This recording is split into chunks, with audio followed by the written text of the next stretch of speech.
So we are journeying this year through the Bible chronologically every weekend. We're going to go from Genesis to Revelation before the end of the year comes upon us. And as we are journeying, we have reached sort of a new part of the Old Testament of the Bible. We've reached really the darkest point in the history of the ancient Jewish people. So as we've been talking about for several weeks now, the people of God have really strayed from him. They have turned away from him. He has sent prophets to them to try to warn them and really encourage them to come back to him, or if not, they will meet destruction. And they do not turn to him, and so destruction comes. What happens is the nation of Babylon comes and destroys, we talked about it a bit last week, destroys the kingdom, the capital city of Judah, that's called Jerusalem. Now, they've been kind of in the area, in the region for a while, sort of making trouble and doing some things on the fringes, but by 586 BC, they destroy the capital city, the temple, everything is gone. And so then the people of Judah, God's people, the ancient Jewish people, they're in what's called the exile. So they are captured, they are taken from their home to Babylon to then live there, sort of as indentured servants, if you will. They're sort of taken over in this culture, this foreign power. They are under their control. The Bible records the story of one man in particular and a few of his friends that we're going to focus on the next couple of weeks. The main character that we're going to look at this week and next week is Daniel. So Daniel is a young man, probably a teenager, when he is taken from Judah to Babylon. And he lives the rest of his days under this exile with foreign powers. So Daniel finds himself in this evil empire. Daniel finds himself behind enemy lines. He's sort of a POW. He's a prisoner of war. And really he finds himself what we're going to call in the belly of the beast.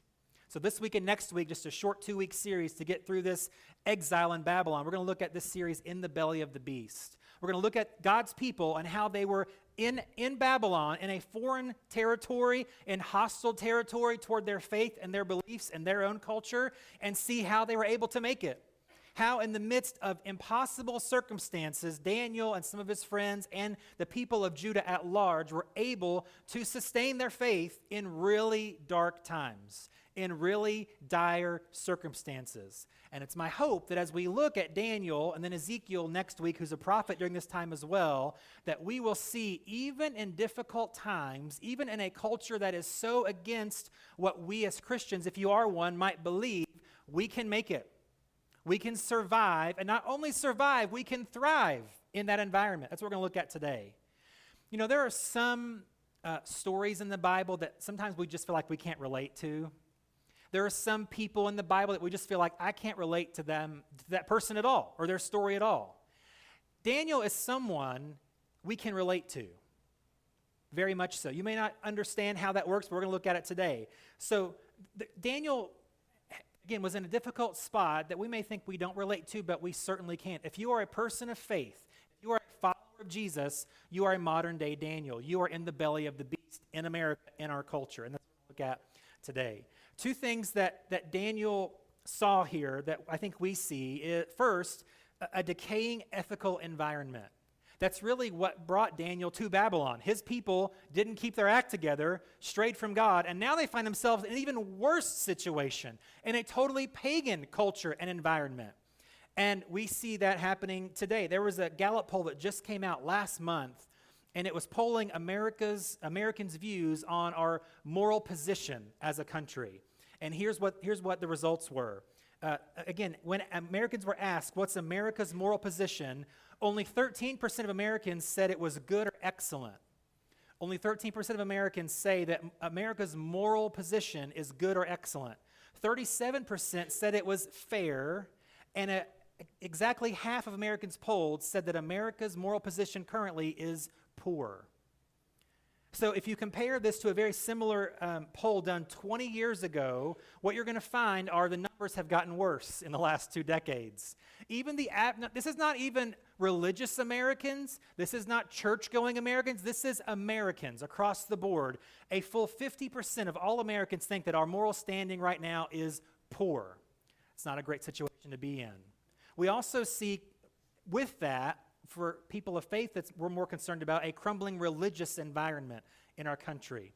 We were like sliding down the slope, and now it's just like, how fast can we get to the bottom? We've already flown off the cliff, the car is going down. Can we hit the accelerator and get there and crash faster? That's kind of where we find ourselves. In 2011, a poll showed that 75% of Americans claim to be Christian, 3 in 4. 1 decade later, last year, 2021, that number went down to 63%. Only 63% of Americans claim to be Christian, which my experience says, if that percentage claim to be Christian, it's much smaller that probably actually are faithful, Bible-believing Christians, all right? And similarly, in 1999, not that long ago, even for me, right? 1999, 70% of Americans surveyed said that they belonged to and regularly attended a church, 70%. In 2020, that number dropped to 47%. So it went down 23 percentage points in 23 years. And that actually made headline. That wasn't like in the religious journal. That was front page news. The first time in recorded American history, the average churchgoer, right, goes below 50%. One more stat, and then we'll get to even more depressing things as we get going here, okay? A poll of younger millennials, so these are people just under my age, 25 to about 32, younger millennials, 56% of them that were polled said that they would identify as a Christian. So that's good, 56%. But catch this.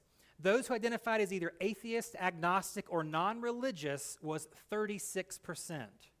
So over 1 in 3 of every American poll between 25 and 32 were atheist, agnostic, or non-religious. And Gen Z, which is where my kids are, okay, in the back end of that, it looks even worse from what we're seeing currently in the teenagers through 25 age range. We're going down the spiral.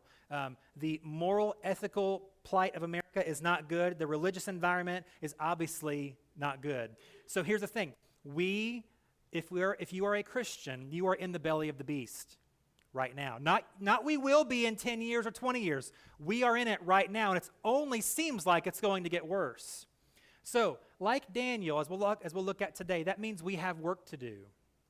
If you're a follower of Jesus, you can look at these statistics and you can look at how things are going, look at the trajectory that's projected and say, well, that's really bad. Or you can say, hey, we have an opportunity here. We have a mission. We have stuff to do, and that's what Daniel saw. So as we look today, here's an idea that I want to plant in your brain, and we'll come back to this throughout, okay? If you are a follower of Jesus living in the belly of the beast, here's what that means. If you are a Christian, you are also automatically a missionary. If you are a Christian, you are also automatically a missionary, because by all available polling data, a minority of the country we're not really a Christian nation anymore by the stats. We were founded on those principles, and I think in the roots of that, but man, as we keep going and going, decade after decade, generation after generation, we are becoming a post-Christian nation. So we have work to do. We have stuff to do. Maybe that surprises you that I would say you're a missionary automatically, but it's true. We have a job to do. We have a mission to do. We'll look at it here today. And our work is cut out for us, but Daniel's going to show us over the next 2 weeks 3 traits that Daniel possessed that if we learn and cultivate, we can have an impact in our culture. So we'll look at just the first trait today and then the other 2 next week. So we'll look at just one main idea today and then how we live that out, the first trait that Daniel possessed this week. Now, the book of Daniel is interesting because if you know anything about the Bible or Daniel at all, there are a lot of cool stories in this book, especially the first 6 or 7 chapters. Like a lot of kids' church stories that we tell downstairs are in the book of Daniel, some amazing things. You have to come back next week to hear a lot of those stories. We're not going to get into those today. Today's more of an introduction to Daniel, kind of the beginning of how he got where he was and what he did with that. And then next week, we will, in the second 2 traits of Daniel and getting Ezekiel in there too next week, we'll look at some of those classic sort of Bible stories about this man. I think this is going to be helpful today. So here's the first trait. The main idea that we're going to focus on today is Daniel possessed the skill to see. If you're a Christian, and now you know that you're also a missionary, we have to hone the skill to see in order to be effective in our culture, in the belly of the beast where we live right now. So here's what that looked like for Daniel, and then we'll get to us in just a minute. So look at Daniel chapter 1, verse 17. Here is part of what the skill to see meant for Daniel. It says this, Daniel 1:17, God gave these 4 young men, so that's Daniel, and then Shadrach, Meshach, Abednego. You heard of those guys? We'll talk about them next week as well. He gave these 4 young men an unusual aptitude for understanding every aspect of literature and wisdom. And God gave Daniel the special ability to interpret the meanings of visions and dreams. So Daniel has the skill to see here. He's able to see perceptively what's going on around him, and he's able to see prophetically things that are not obvious in the natural or things that have not even happened yet. He sees both the present and the future, because the second half of the book of Daniel is a bunch of prophecies that sound weird. These animals with lots of arms and eyes, and what is this vision that he sees, and what are these objects that he's talking about, and what are these numbers that he's obsessed with? He sees these things in the future prophetically. One of them we'll look at before we're done today. But he's also able to just see problems around him. He's perceptive. It says he had wisdom to understand literature, right? He had wisdom, he understood wisdom and literature. So he can see what's around him because his eyes are just simply open. He can see, and we'll talk about what that looks like for us in a little bit. He can see patterns and themes in the culture to help him kind of know what's going on and then what to do about what's going on. He knows his religious literature as well, because he knew that the prophets had prophesied this was going to happen. What we're going through, what we're experiencing, Daniel would say, is not really a surprise. If you know your Bible, he would say, we're right where we knew we were going to be. And also he knows, I think by faith in more of a positive sense that we will also get to today for us, is he was able to see the prophets said we would be here, yes, but many of those prophets also predicted a future after what we're in right now. So he's able to see prophetically what others maybe cannot see because he has this knowledge and wisdom that God gave him. But here's the key to this being, he doesn't just have the skill to see, he uses it. That's important. So when Daniel's given an opportunity to use this skill to see, he took advantage of that opportunity. The first time we see this is in Daniel chapter 2. The king of Babylon is named Nebuchadnezzar. That's a really cool name. So Nebuchadnezzar is the king of Babylon. He is a bad dude, okay? But he's having these dreams. Maybe you've had these dreams before. And it's like a nightmare. He cannot fall asleep. He's afraid when he falls asleep he's going to have these dreams again. They're just keeping him up at night. And so he gets his advisors into the room and says, hey, I need to know what this dream means. This means something. This has some sort of real meaning. I need to know what's going on. But he was testing his advisors, because if you read Daniel 2, he didn't just want to know what the dream meant. He first wanted them to tell him what his dream was. He wanted confirmation from the best of the best around him to really know what he's talking about. So he won't tell them what the dream is. He wants them to tell him what he dreamed and then tell him the interpretation. And of course, none of his advisors can do that. They're like, what do you, I mean, I'm not a magician. I'm not Chris Angel mind freak. I don't know anything about what you dreamed, okay?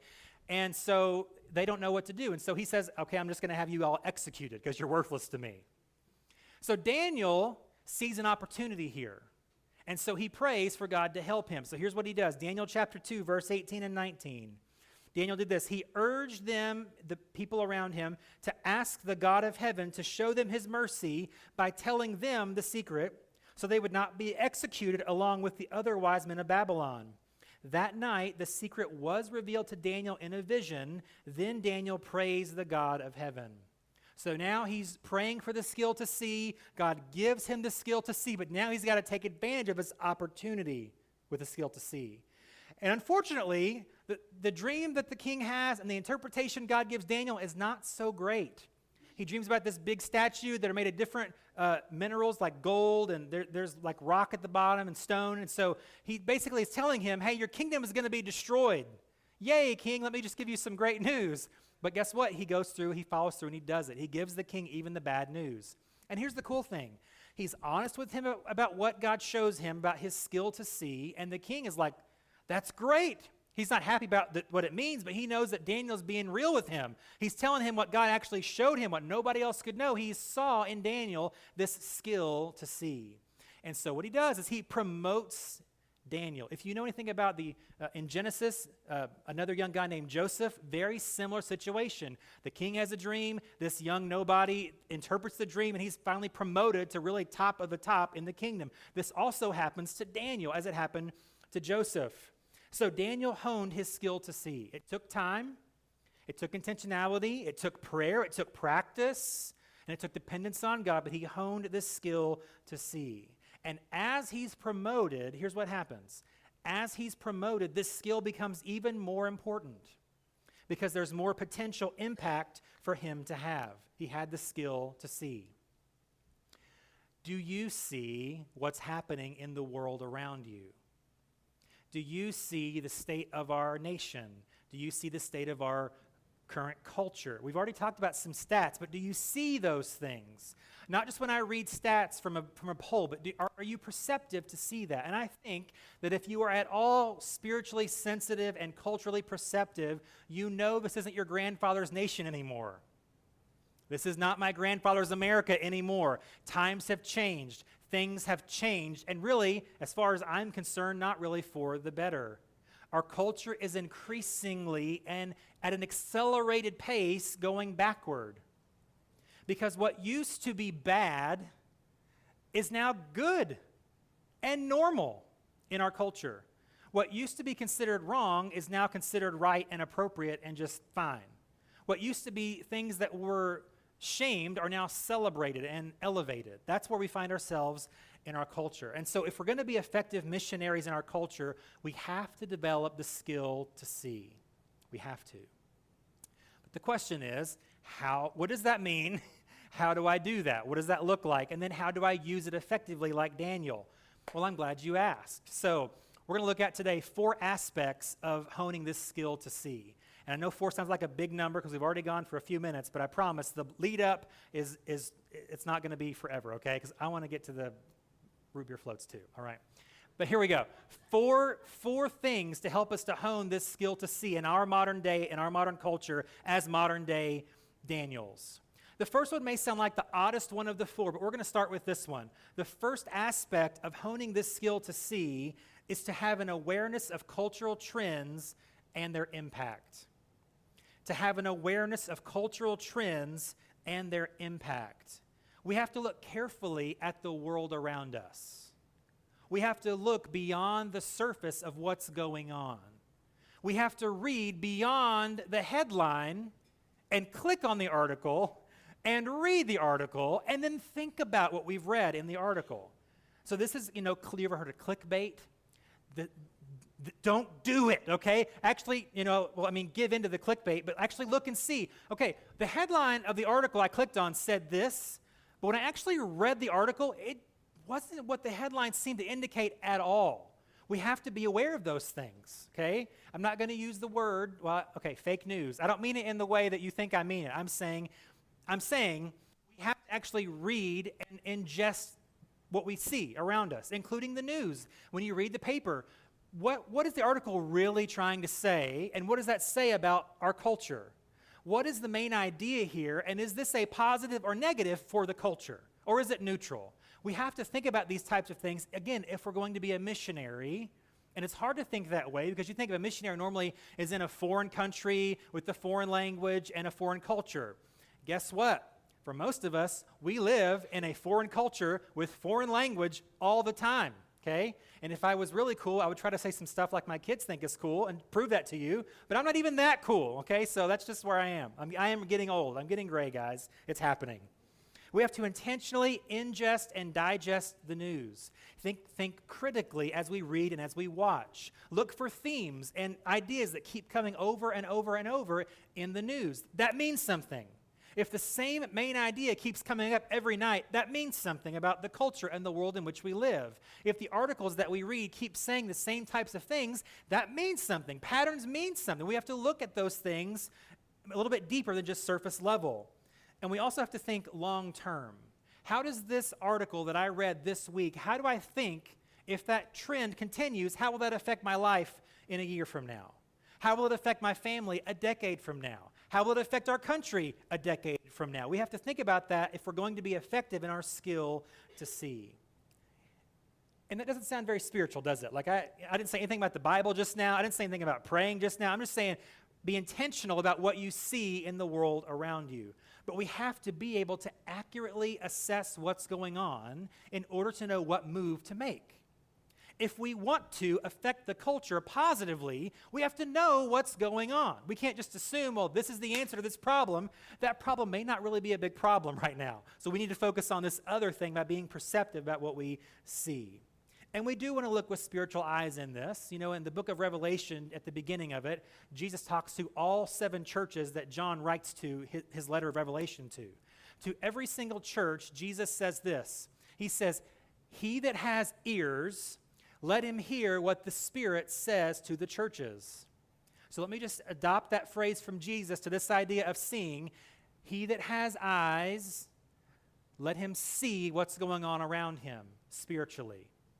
She that has eyes, see what the Spirit is trying to show you about your world, about your culture. Look for spiritual insights or parallels to things that you read in the news. How does this affect my faith? How does this affect the church? What's going on here? What's the actual root spiritual problem that we can maybe try to solve instead of the surface level issue that keeps coming up? Because I'm telling you, the problems that we look at on the surface that seem social, that seem political, look deeper. There's a spiritual issue there that if we look and we see, we can try to attack the actual source of the problem and do it effectively. So the first part of having the skill to see is simply just keeping our eyes open, having an awareness of what's going on around us. Here's the second thing that we need to do to have and adopt this skill to see. Accept everyone, but don't affirm everything. These are different things. We'll look at it here for a minute. Remember, if you are a Christian, you are in the people business. Your heart should be for the good of the people, to love your neighbor as you love yourself, Jesus says. Many times, however, we get these two things conflated. We look at the issue and the person and say, well, no, this is bad. That means that they are bad. This is wrong. That means they are wrong. This is evil. That means they are evil. That's a word that we need to be very careful with. There are some people who are evil. I would say there are few of them. So a serial killer, you cannot use the same term for that person as you do for your neighbor that you just don't like very much. You can't just put the same label on those kinds of people. It doesn't work. We have to use better words than that. And again, the second greatest commandment is to love your neighbor. So we need to love people with whom we strongly disagree on key issues. We must love people who even promote harmful views or have dangerous viewpoints. We are to love even corrupt politicians. Yikes, which is most of them, right? It wasn't a dad joke. That was like real right there, okay? We're called to love the worst of sinners. If you're a Christian, that's part of being a missionary. You cannot have a positive impact on a culture that you hate. You can't have a positive influence on people that you loathe and despise and want destroyed. Right, so we have to have love as the root of this skill to see. We accept everyone, but we don't affirm everything. Jesus even said, love your enemies. Pray for those who persecute you, who despitefully use you. Love them. Not easy to do. But we have to see this also with spiritual eyes. This is what Paul writes in Ephesians chapter 6. He says, finally, be strong in the Lord and in his mighty power. Put on the full armor of God so that you can take your stand against what? The devil's schemes. Not against your neighbor, not against your evil boss, not against that person on the news that you know is terrible, against the devil's schemes. For our struggle is not against flesh and blood, but against the rulers, against the authorities, against the powers of this dark world, and against the spiritual forces of evil in the heavenly realms. So again, we are to separate, to make this distinction. We accept everyone, but we don't affirm everything. They are different things. And really, here's where and we'll talk more about this next week in greater detail, but I just want to talk about it here for a minute. Sometimes, here's how these work together. Here's how we can do this. Sometimes, I think most of the time, with people that I disagree, because I love them and want the best for them, I must oppose certain things that they do. or that they stand for, okay? Not because I hate them and want them to be oppressed and suppressed and because I love them, I sometimes have to stand because I know it's not good for them. I know that the things that they promote and celebrate aren't best for the culture at large either. And over time, if we do this, this is going to ruffle feathers. This is going to cause problems. But our motivation must be the good for that person.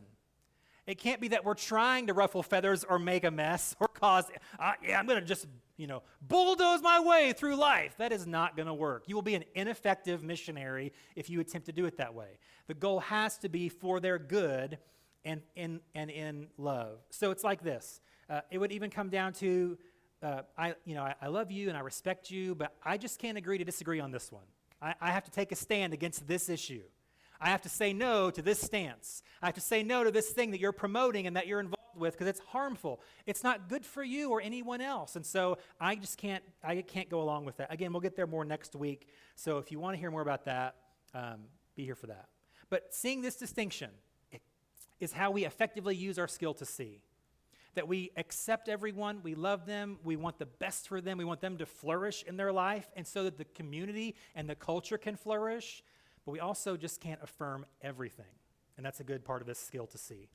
Here's the third one that we'll look at for a few minutes. The third part of this skill to see is to avoid legalism and self-righteousness. This one's going to sting, guys. This one's going to hurt, okay? Some issues are black and white in life, in the Bible. Some issues are very gray, very muddy, very murky, very much on a scale in some ways. So we have to learn this distinction as well. If the Bible clearly says something, then it would be black and white. It would be obvious. It's either good or bad, yes or no, right or wrong, obviously. If the Bible is silent on certain issues, which we find all the time, a lot of cultural issues that we obsess about as a culture, the Bible sometimes doesn't have a lot to say about those things. So those are the gray things. And we have to learn what hill to die on. We have to learn what is a thing that I will open-handedly say, we can work on that, or we can talk about it, and what things I'm going to close that fist and say, I'm going to fight you over this, okay? What are those things? We have to see those distinctions. Can I give you an example of what a gray area might be and really make some people mad probably, but, it's okay. You can't get mad at me on my birthday. It's a rule. Let me just give you one. This is one that we've dealt with a lot for the last year and a half. A gray area. Our culture has obsessed over this issue, and the Bible says, as far as I know, nothing about it. You ready for it? Vaccines. That is a gray area issue. The Bible, to my knowledge, and if you find it, please let me know, and I will correct the record public. There is nothing about a vaccine. Yet, it's become a very religious issue, hasn't it? Okay, it has. So, it's a good idea. It's a suggestion. It's not the 11th commandment. Okay, it's just I'm going to scramble to find it. It's just not in there. However, it has seemed, whether you're religious or not, has become that. And it's just not an area that we need to fight over. We need to avoid legalism and self-righteousness on this issue, even of that. Because some people, even Christians, will say, if you didn't take the vaccine, you hate your neighbor. You're supposed to love your neighbor. You want to get them sick so they can die. I have heard Christians say things like that. Okay? That is legalism. And here's the self-righteous part. And full disclosure, double vaxxed and boosted. Okay, so I'm not anti-vaxxer. I'm just going to let it out there. I'm fine with that. And if you want to cough in my face and you didn't get the thing, I'm fine. I'm okay. It's gross always, but it's still we're good. We're fine. We can still love each other. Okay, I don't care. That's the point. I don't care. That's the proper attitude that everyone should have had, yet hardly anyone for a long time had. Okay, so it gets self-righteous on this, or legalistic on you don't love people if you didn't take it. Here's the legalist or the self-righteous part. Well, I took the vaccine, so I'm a better Christian. Or I love people more because I got vaxxed and boosted. And I just keep jabbing me, bro, because I love Jesus that much. That becomes about what I do. And it's not a black or white salvation issue at all. And yet those are the types of cultural things that we fight over, and Christians fight non-Christians over unnecessarily. Christians fight Christians over unnecessarily. It does no good to waste time and energy on these types of issues. So we have to avoid that. We have to avoid legalism and self-righteousness when they're gray issues, but also with black and white issues. Because here's what happens. Even when it comes to what the Bible does say, okay, legalism becomes about keeping rules. Legalism, even about what the Bible is clear on, legalism is about keeping score with how much I obey, how good of a little boy or girl I am, right? That legalism is not the way to go. And that leads to self-righteousness because it becomes about what I do. My faith becomes about me and what I accomplish. That's self-righteousness, and that's the exact opposite of the Christian faith.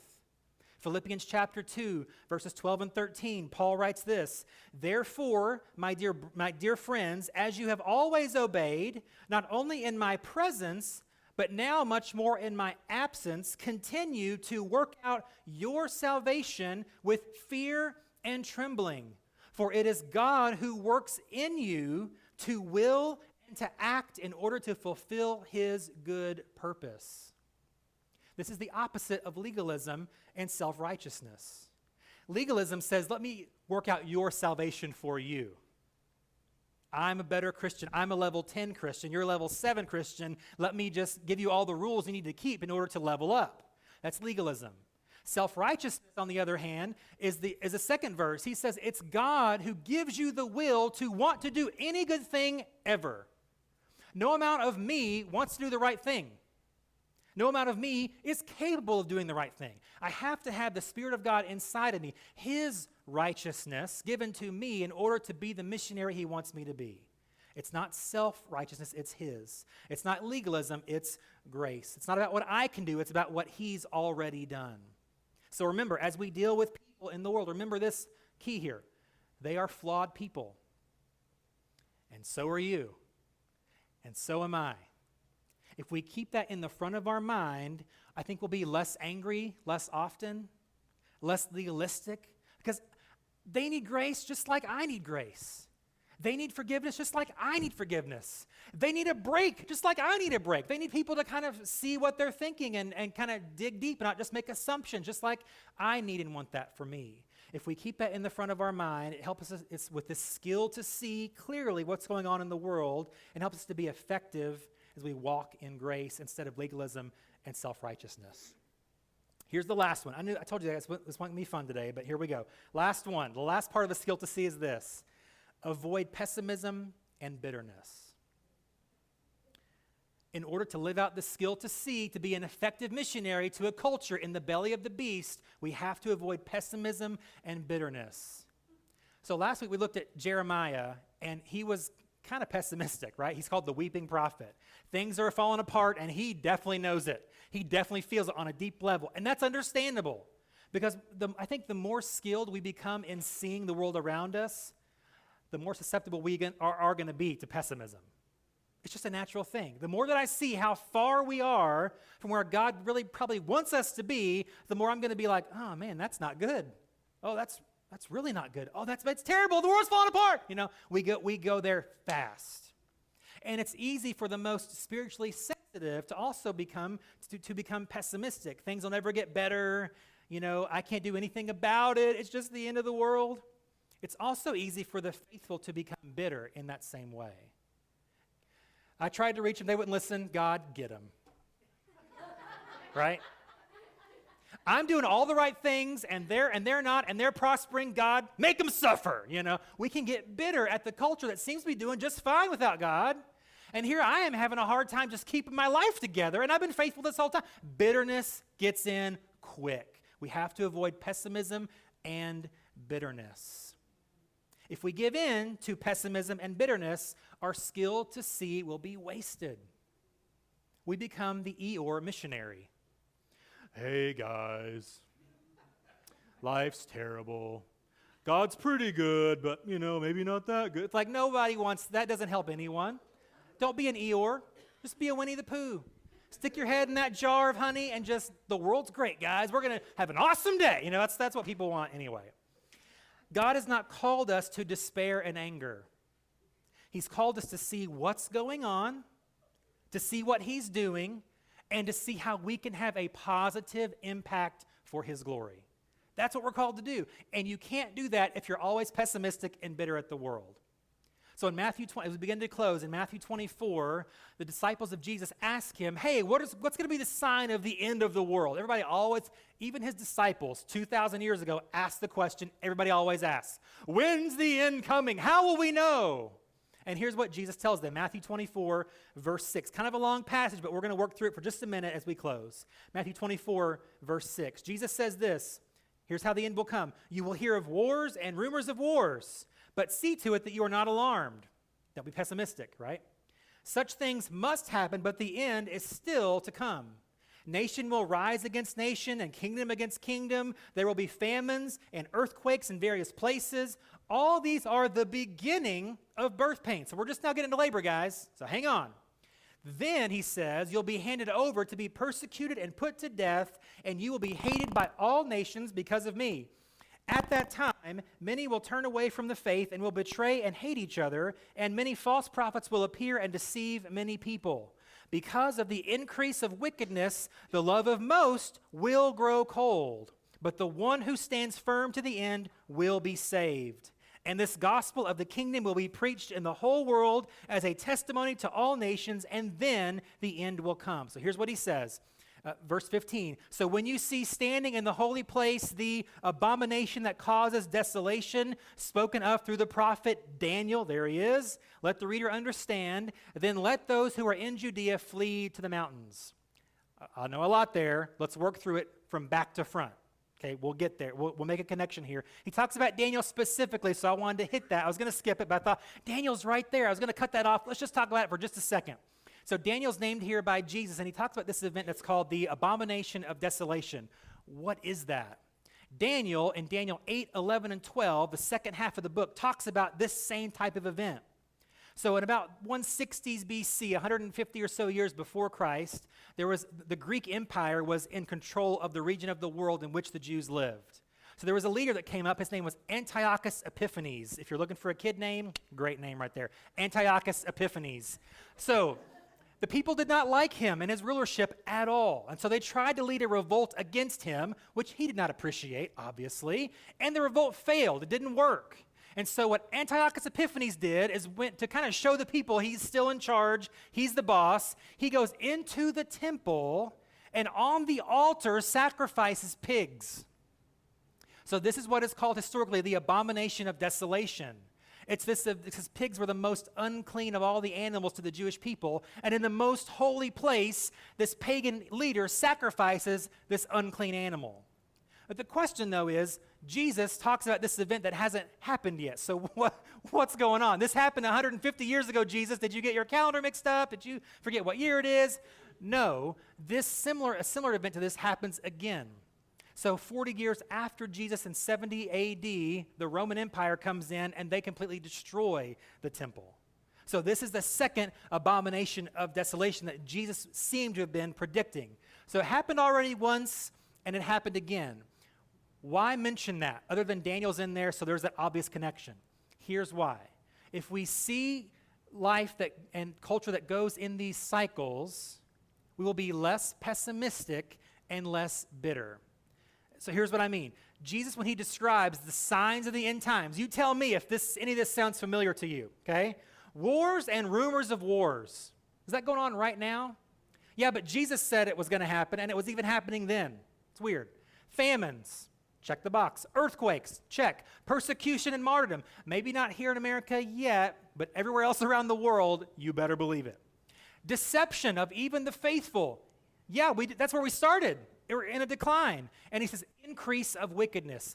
All the things that Jesus said were going to happen to mark the end of time was already happening in his day. Many of those things had probably already happened before him, like the abomination of desolation that we already talked about. So these things that we see, we get so concerned over them. Now, we should be concerned to a certain extent, but not pessimistic. Because we have to know God is in control of time, of cycles, of leaders, of regimes, of cultures. Things happen over and over again in cycles, and they're going to happen increasingly so, but none of this is new. There's no need for pessimism. There's no need to throw up your hands, oh, it's over, woe is me, we're already way too far gone. No. Jesus said God is in control. He predicted these things would happen, so we can avoid pessimism by remembering that truth. And then let's look at one more thing from Matthew 24. To avoid bitterness, what does Jesus say to do? When you see these things happening, don't shake your fist at the culture. Don't become a hermit and live underground, right? Don't just detach from society completely. That's not the answer. He says, stand firm and preach the gospel. He gives us two instructions here with this. We avoid bitterness as we stand firm and preach the gospel. The gospel is good news. That's what gospel means, good news. So if we have this pessimistic, bitter outlook on life, we're always angry at everything and everyone in the culture, that's not going to be effective. We can grow, here's the thing as we close, we can grow cold and bitter toward the culture, or we can preach good news to the culture, but we can't do both. You can either grow cold and bitter toward the culture, or you can preach good news to the culture, but you can't do both.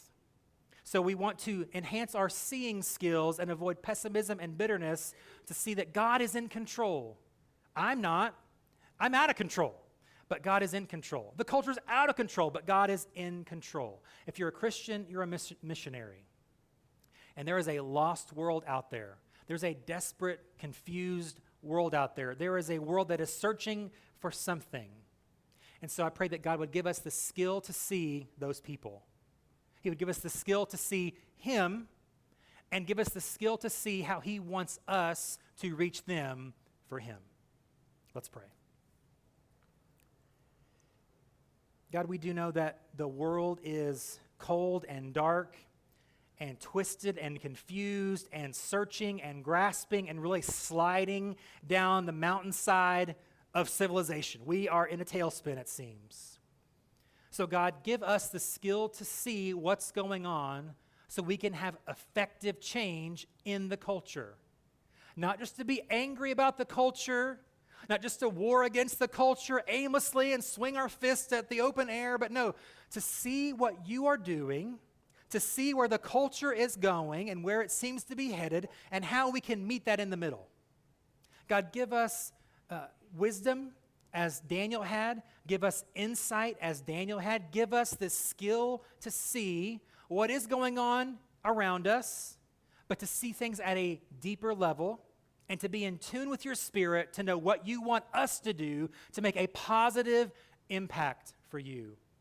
God, help us to avoid the wrong emotions about our culture and our nation and our neighbors and our coworkers. And God, help us to have love for them, compassion for them, care and concern for them, and to want the best for them. Help us to walk that tightrope that sometimes is difficult to do it effectively to cause positive change in our neighborhood, in our city, and in our culture at large. It seems like a large task. It seems like too much. But that's why we need you to help us to accomplish your mission. Give us all the tools that we need and help us to develop the skill to see, to reach our culture for your kingdom. And I thank you for that skill to see in Jesus' name. Amen.